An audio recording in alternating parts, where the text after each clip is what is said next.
Assalamualaikum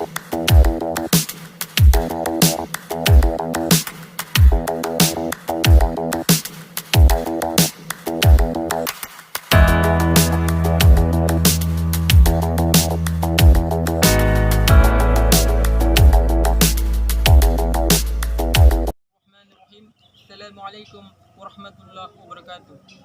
Terutama marilah kita panjatkan puji syukur kita atas kehadirat Allah Subhanahu wa taala karena dengan rahmat, kesehatan, kekuatan sehingga kita masih diberikan kesempatan untuk melakukan aktivitas.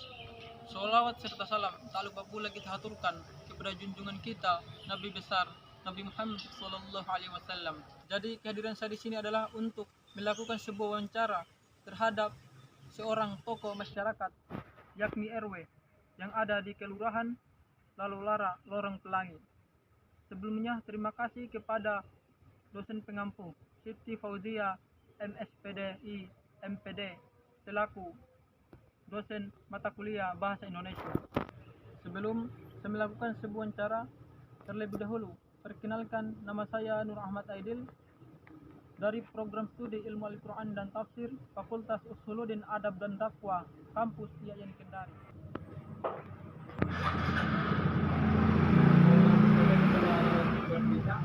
Bapak Penambah Sarjana Ekonomi. Jadi pertanyaannya Pak, apa itu RW? RW itu keluarga. Lanjut yang pertanyaan kedua Pak. Saat itu apa yang memotivasi Bapak untuk mencalonkan diri menjadi RW? Kalau untuk pribadi saya saat itu bukan termotivasi untuk menjadi RW, tapi saya dicalonkan masyarakat untuk menjadi RW. Ketika pemilihan memang saya terpilih menjadi RW, maka tugas ketika sudah terpilih adalah satu, menjadi pelayan masyarakat. Selain memotivasi Bapak tadi, saya lanjut pertanyaan yang ketiga. Apa saja tugas dari RW? Kalau tugas RW itu kan sebagai keluarga, yang kebetulan di lingkungan ini saya sebagai RW 04 membawahi 3 RT. Jadi yang mengetahui banyaknya warga di sini kan RT.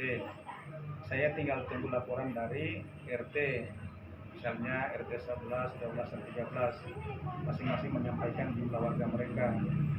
Tentu kalau kemudian ada permasalahan dalam masyarakat itu untuk dilanjutkan, maka kalau tidak dapat dilanjutkan oleh RT, maka saya yang melanjutkannya. Kalau ketiga untuk mendapatkan misalnya masyarakat yang harus dibantu, saya harus memperkuat RT itu sehingga mereka bisa dapat mendapatkan bantuan itu. Baik Pak. Saya lanjut pertanyaan yang keempat. Sebagaimana kita ketahui, tugas RW adalah untuk melaksanakan pemeliharaan keamanan. Jadi pertanyaan, apa yang Bapak lakukan dalam melakukan pemeliharaan keamanan? Oh iya, memang RW itu RT adalah perpanjangan tangan kelurahan. Di RT RW itu sudah ada menangani, misalnya langsung ada tugas kepolisian sebagai pengamanan.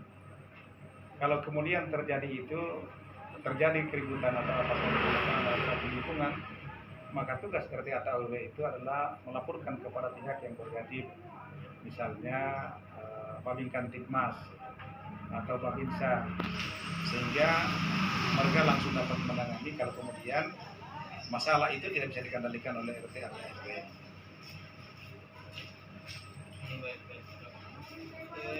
Kita lanjut ke pertanyaan yang kelima.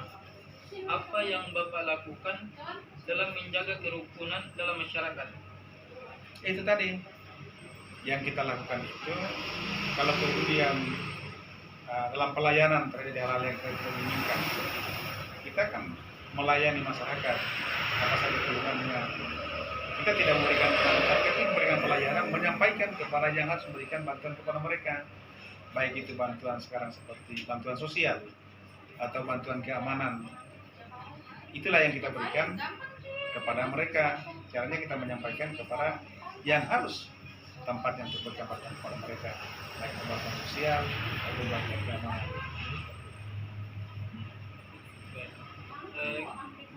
kita lanjut ke pertanyaan berikutnya. Apa yang Bapak terapkan dalam menjaga ketertiban di dalam lingkungan? Kalau dulu kita adakan ronda, tapi di kampus ini susah kita mengadakan ronda karena misalnya 5 orang yang ronda, yang mau datang misalnya 10 orang kalau orang ronda. Maka sekarang kita adakan komunikasi dengan satu kepolisian dan Babin Kantimas dan Babinsa. Itu yang kita lakukan, komunikasi dengan kepolisian. Alhamdulillah hari ini dengan komunikasi yang kita lakukan itu di lingkungan kampus ini keamanannya mulai kondusif insyaallah.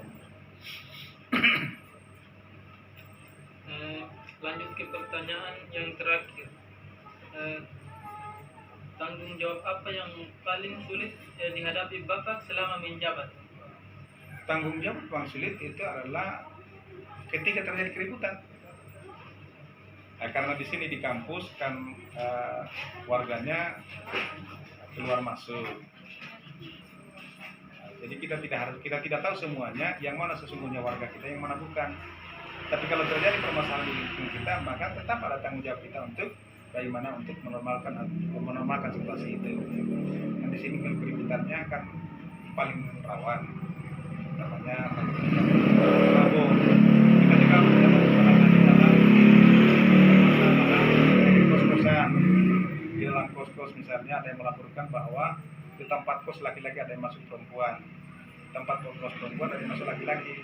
Maka itu juga sedang tanggung jawabkan yang paling tidak untuk tangani itu, karena kita berhadapan dengan orang yang setengah-setengah peduli. Maka kalau kemudian kita bisa tangani langsung, kita tangani. Kalau tidak, kita laporkan ke pihak yang berwajib, karena kita komunikasi dengan pihak berwajib sudah ada komunitas yang kita bikin, grup yang kita bikin. Sehingga kalau kemudian kita mendapat kesulitan, maka ketika mereka yang tangani, maka kesulitan itu akan terselesaikan.